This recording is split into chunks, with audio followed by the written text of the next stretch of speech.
James was enjoying his life on the island of Sodor, but he still had a lot to learn. "You're a special mixed traffic engine," said the Fat Controller. "You can pull coaches or trucks quite easily, but you must learn by your mistakes." James knew what the Fat Controller meant. He could well remember that dreadful accident on his first day. "Be careful with the coaches, James," said Edward. "They don't like being bumped." Everyone came to admire James. "I'm a really splendid engine," he thought, and suddenly let off steam.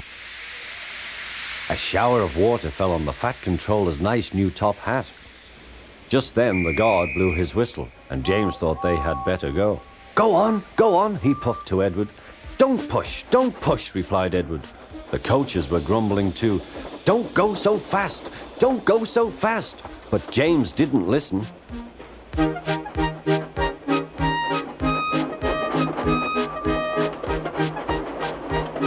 When at last they stopped at the next station, 2 coaches were beyond the platform.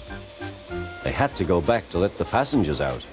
But no one seemed to know about the Fat Controller's top hat, though James felt happier. Presently they came to the station where Thomas was waiting with his 2 coaches.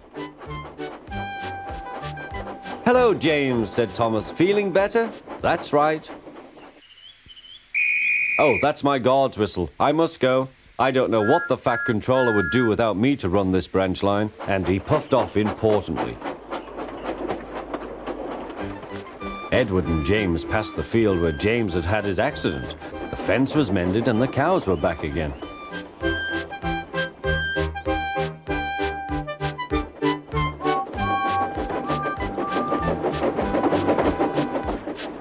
They ended their journey and rested before setting off for home.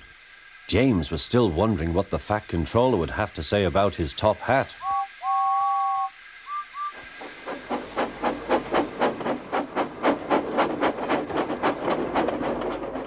Next morning, the Fat Controller spoke severely to him.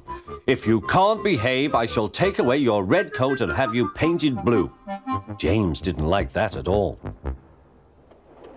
He was very rough with the grumbling coaches as he brought them to the platform. "Don't talk, come on," he called to them. "Gordon never has to fetch his own coaches," he thought to himself, "and he's only painted blue." To make James even more cross, this time no one came near him. "I'll show them," he thought.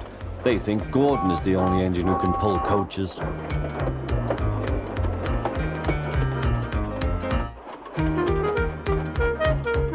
Hurry, puffed James.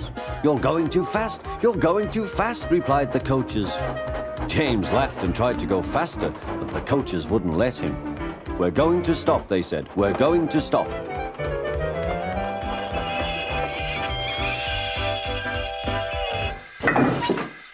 "What's the matter?" James asked his driver.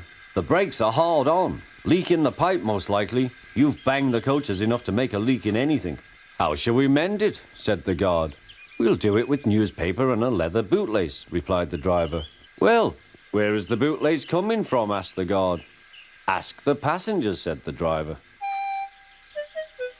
"You have a leather bootlace there, I see, sir," said the guard to a smartly dressed man. "Please give it to me." "I won't," said the man. "Then," said the guard, "I'm afraid the train will just stop where it is." The passengers all said what a bad railway it was. Then they told the man how bad he was instead. Everyone was very cross. At last he handed his laces over. The driver tied a pad of newspaper tightly round the hole in the brake pipe, and James was able to pull the train.